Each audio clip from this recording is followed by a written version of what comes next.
Hello my dear student. देखो आज की वीडियो में हम 10th क्लास के जो है चैप्टर नंबर 3 है केमिस्ट्री का धातु और अधातु। इसके कुछ मेन पॉइंट्स जो है आपको समझाएंगे। ठीक है। देखो पहला है आपका सक्रियता श्रेणी यानी एक्टिविटी सीरीज। तो पहले ही आपको पता लग रहा है सक्रियता नाम से पता लग रहा है यानी कि बात कर रहा है अभिक्रियाशीलता। तो इसमें है क्या, देखो अभिक्रियाशीलता के आधार पर घटते हुए क्रम में व्यवस्थित सामान्य धातुओं की सूची को सक्रियता श्रेणी कहते हैं। यानी कि धातुओं की एक ऐसी जो है सीरीज बना लो, या तो उनकी अभिक्रियाशीलता के घटते क्रम में रख दो या फिर बढ़ते हुए क्रम में जो है रख दो। यहाँ पर इन्होंने कह रहे हैं घटते हुए क्रम में, ठीक है, आप बढ़ते हुए भी लिख सकते हो। तो घटते या बढ़ते हुए क्रम में एक ऐसी जो है सूची बनाते हैं, तो उस सूची को क्या कहते हैं, सक्रियता श्रेणी कहते हैं। अब इस श्रेणी में हाइड्रोजन जो है बीच में आया है। हाइड्रोजन का जो है जो भी, चाहे अपचयन विभव की बात करिए चाहे ऑक्सीकरण विभव की बात कीजिए, इसका जो है जो वैल्यू होता है वो 0 होता है। हाइड्रोजन से ऊपर जो है जो धातुएं होती हैं वो अधिक क्रियाशील होती हैं और नीचे जो होती हैं वो कम क्रियाशील होती हैं। यही बात इसमें समझाई गई है। इस श्रेणी में हाइड्रोजन से ऊपर रखी वस्तुएं जैसे पोटेशियम है, सोडियम है, कैल्शियम है आदि उच्च क्रियाशील धातुएं कहलाती हैं। ये जो होती हैं वो अधिक सक्रिय होती हैं, जबकि हाइड्रोजन से नीचे रखी धातुएं जैसे उत्कृष्ट धातुएं कौन सी हैं आपकी, गोल्ड है, प्लेटिनम, ये न्यून क्रियाशील धातुएं कहलाती हैं। अब आप इस सीरीज में ये भी ध्यान देंगे, ये जो सूची बनाई गई है इसमें ऊपर वाला जो तत्व होता है वो नीचे वाले से ज़्यादा क्रियाशील होता है, और ऊपर वाला नीचे वाले को विस्थापित कर सकता है लेकिन नीचे वाला ऊपर वाले को विस्थापित नहीं कर सकता है। ठीक है। तो ये सक्रियता श्रेणी होगी। या आपको ध्यान रखना है कि ये जो अभिक्रियाशीलता यानी कि क्रियाशीलता एक्टिविटी के आधार पर घटते क्रम में अगर कोई सूची बनाते हो तो वो सक्रियता श्रेणी कहलाती है। अब बीच में हाइड्रोजन है आपका, ठीक है, हाइड्रोजन से ऊपर वाली अधिक सक्रिय है, नीचे वाली बहुत कम सक्रिय है। ठीक। अगला पॉइंट देखो, खनिज जो है मिट्टी में यानी प्राकृतिक रूप से जो भी पाया जाता है वो खनिज कहलाता है। खनिज और अयस्क में बहुत ज़्यादा अंतर है, समझे, और अंतर भी पूछा जाता है। देखो यह खनिज जो है क्या कह रहा है, प्रकृति में धातु और उसके यौगिक जिस रूप में पाए जाते हैं उन्हें क्या कहते हैं, उन्हें खनिज कहते हैं, खनिज। और अयस्क क्या है, जिस खनिज में शुद्ध धातु सरलता पूर्वक तथा कम खर्चे में, भाई कम खर्चे का क्या मतलब है, सोना है, सोना हर जगह पाया जाता है, लेकिन आपको एक कण अगर सोना जो है ढूंढने से मिला और आपने जो है अगर 10 ट्रक मिट्टी को छाना या उसके छानने के लिए लेबर लगाई, तो वो लेबर जो है आपका खर्चा आया 10,000 रुपये, सोना कितना मिला 100 रुपये का, तो इससे कोई फायदा तो रही ना है। तो कहने का मतलब यही, अयस्क वो है जिसमें जिस धातु को आप जो है ढूंढ रहे हो वो धातु प्रचुर मात्रा में मिले यानी ज्यादा मात्रा में मिले। तो शुद्ध धातु सरलता पूर्वक और कम खर्च में व्यावहारिक रूप से प्राप्त की जा सकती है, ऐसा कहलाता है। यानी कि ये फर्क है, यानी कि सभी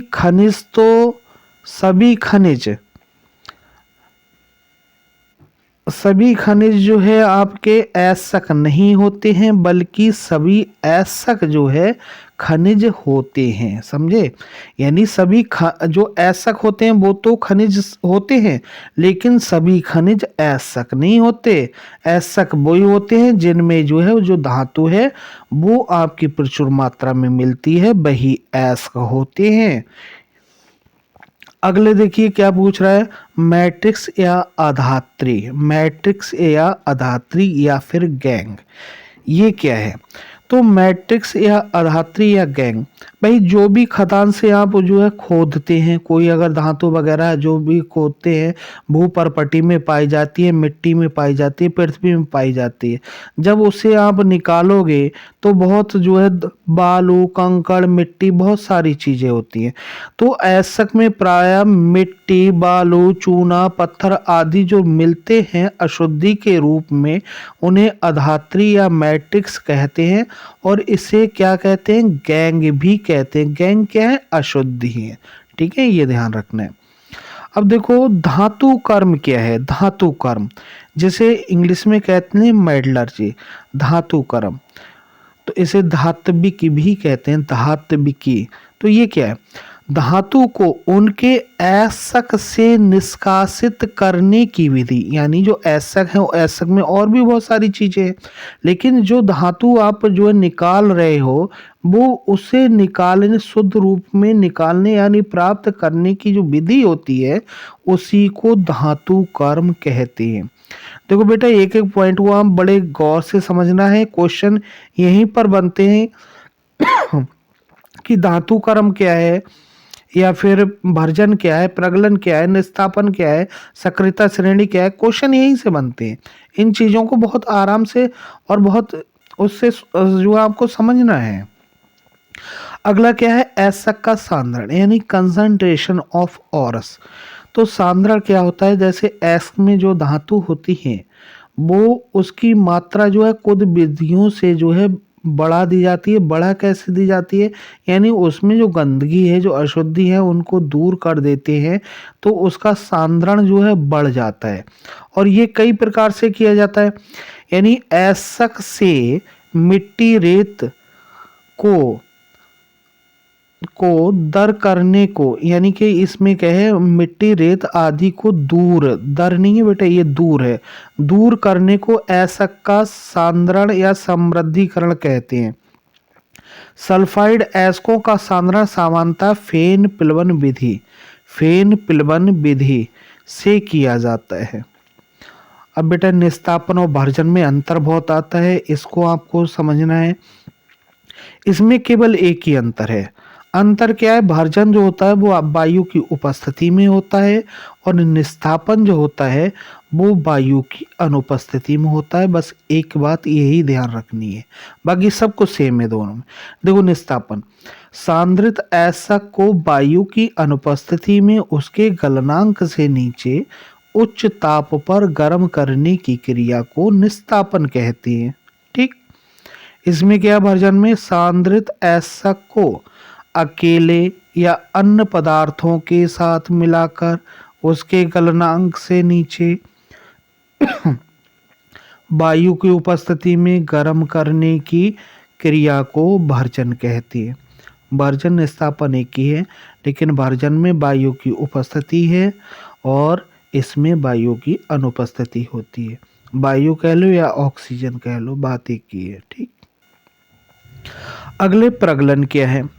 प्रगलन, अब भर्जित या निस्तापित, भर्जन कर लिया ना, उसके बाद में प्रगलन की प्रक्रिया होती है।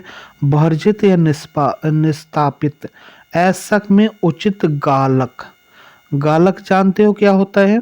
गालक अगले बात करेंगे, ठीक है। गालक या कोक मिलाकर बने मिश्रण को वायु की उपस्थिति में उच्च ताप पर गर्म करने की प्रक्रिया को प्रगलन कहते हैं। मतलब गलनांक से ऊपर गर्म करते हैं, यानी कि वो गल के पानी के जैसे बन जाती है, जिसमें उसमें अशुद्धियां जो है अलग की जाती हैं। ठीक, अब गालक या धातु मल क्या है? गालक या धातु मल क्या है, इसको समझिए। तो देखिए, वे पदार्थ, जैसे कुछ जो है ऐसी अशुद्धियां होती हैं कि उनको गलाने में अगर लग गए तो धातु जो है बाष्प बन के उड़ जाएगी, लेकिन वो नहीं गलेंगी। तो उन्हें गलाने के लिए हमें कुछ पदार्थ मिलाने पड़ते हैं, जिन्हें गालक कहते हैं। देखो, वे पदार्थ जो ऐसक में उपस्थित अशुद्धियों के साथ उच्च ताप पर क्रिया करके इन्हें सरलता से गलाकर अलग होने वाले पदार्थ को दूर कर देती है। यानी कहने का मतलब ये है अगलनीय जो अशुद्धियां होती हैं, यानी अगलनीय यानी गलने ही वाली नहीं होती हैं। तो जब ये गालक मिला दिए जाते हैं तो उन्हें सरलता से गला लेते हैं, गला कर अलग कर देते हैं, उन्हें गालक कहते हैं, वो गालक कहलाते हैं। तथा गालक के साथ सरलता से गलकर अलग होने वाले पदार्थ, जो गालक हम मिलाते हैं ना और जो अशुद्धियाँ अगलनीय होती है ना, दोनों जब मिल जाएंगी तो वो क्या बना लेती हैं, धातु मल बना लेती हैं।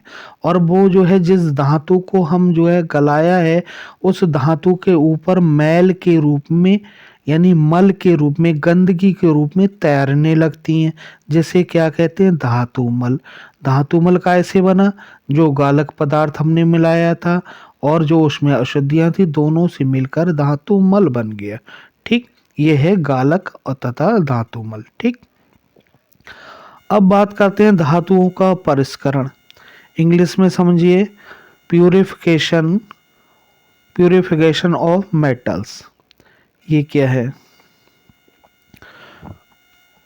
धातु कर्म से प्राप्त धातु का शोधन करने के लिए वैद्युत अपघटनी विधि या द्रवण या आसवन या खरपरण या बेसीमकरण। मेन तो बेटा ये है, वैद्युत अपघटन विधि सबसे ज़्यादा यूज़ की जाती है। बाकी द्रवण है, आसवन विधि है, खरपरण विधि है, बेसीमरीकरण विधि है, आदि विधियों का उपयोग किया जाता है। तो जब हमने धातु जो है क्या किया, पहले धातु का हमने सांद्रण कर लिया, फिर भर्जन कर लिया, फिर निस्तापन कर लिया, फिर प्रगलन कर लिया, लेकिन अभी भी कुछ मात्रा में थोड़ी बहुत जो अशुद्धि होती हैं उसको हम बिल्कुल प्योर शुद्ध करने के लिए इन विधियों का इस्तेमाल करते हैं। यानी कि धातुओं का परिष्करण यानी प्यूरिफिकेशन, बिल्कुल शुद्ध उन्हें जो है हम पाने के लिए क्या यूज़ करते हैं, विद्युत अपघटन विधि यूज़ करते हैं, द्रवण विधि या आसवन विधि या खरपरण या बेसीमकरण विधि। ठीक, अब बात करते हैं मिश्र धातु की। मिश्र धातु, इन्हें जो है बेटा मिश्र धातु भी बोलते हैं। मिश्र धातु क्या है, अलाव इंग्लिश में कहते हैं, अलाव। जब दो या दो से अधिक धातुओं को एक निश्चित अनुपात में मिलाकर पिघलाया जाता है, यानी दो या दो से अधिक धातु भी हो सकती है, मिलाकर एक निश्चित अनुपात में मिलाते हैं, जो है पिघलाया जाता है, तो ये धातुएं परस्पर मिल जाती हैं, यानी एक दूसरे में घुल जाती हैं और एक समांग मिश्रण बनाती है। समांग का मतलब हर अंग में एक जैसा समान होगा, ठीक है, जिसे मिश्र धातु कहती हैं। समझे, यानी दो से अधिक धातुएं हमने मिलाकर पिघला ली और उनसे क्या बन गया, मिश्र धातु बन गई। जैसे पीतल है, पीतल कोई धातु नहीं है, पीतल काय से मिलकर बना है, कॉपर और जिंक से बना है। तो पीतल में बेटा 60 से 80% तो क्या होता है, Cu होता है और 20 से लेकर 40% तक जिंक होता है। इन दोनों से मिलकर जो बनता है तांबा से और जिंक से, वो होता है आपका पीतल। ठीक, इसको ध्यान रखेंगे, ये भी बहुत पूछा जाता है कुछ जो है आपके उसमें। ठीक है, अगला बेटा क्या है, संक्षारण। देखो बेटा, अगर किसी ने सब्सक्राइब नहीं किया चैनल, तो डेली आपको वीडियो आपके नंबर पे तो डालूंगा नहीं, तो आप सब्सक्राइब कर लीजिए, जिससे कि अगर मैं कोई वीडियो आपको डालूं तो मिलती रहे। ठीक है, अगला बेटा क्या है, संक्षारण, कोरोजन। क्या है, जब धातु जल, वायु या किसी अन्य पदार्थ से प्रभावित होती है। कहने का मतलब ये है, जब धातु जल, वायु या किसी अन्य जैसे अम्ल वगैरह के अगर संपर्क में आता है तो वह धीरे धीरे संक्षारित होने लगता है। वह धीरे धीरे क्या होता है, संक्षारित का मतलब है यानी कि वो खत्म होने लगता है, गलने लगता है। समझे, प्रभावित होती है तो धातु संक्षारित जो है, संक्षारित धातु कहलाती है। संक्षारित मीन कम हो रही है। इस घटना को क्या कहते हैं, संक्षारण कहते हैं। जैसे लोहे पर जंग आना, जो है लोहे का संचारण से बचाने के लिए, लोहे पर अगर जंग हो जाता है तो हम उसे कैसे बचाते हैं? भाई घर पे पेंट करते हैं, आपने ये सोचा होगा शायद सजाने के लिए करते हैं, लेकिन ऐसा नहीं है। उसे संक्षारण से बचाने के लिए करते हैं, नहीं तो जंग लग जाएगी। जैसे जो है लोहे पे जो है भूरे रंग की परत जम जाती है तो उसे जंग कहते हैं, या चांदी काली पड़ जाती है तो उसे जो है चांदी का जंग कहते हैं। अब जैसे जो है एल्यूमिनियम पे भूरी भूरी पपड़ी जम जाती है तो एल्यूमिनियम पे जंग आती है।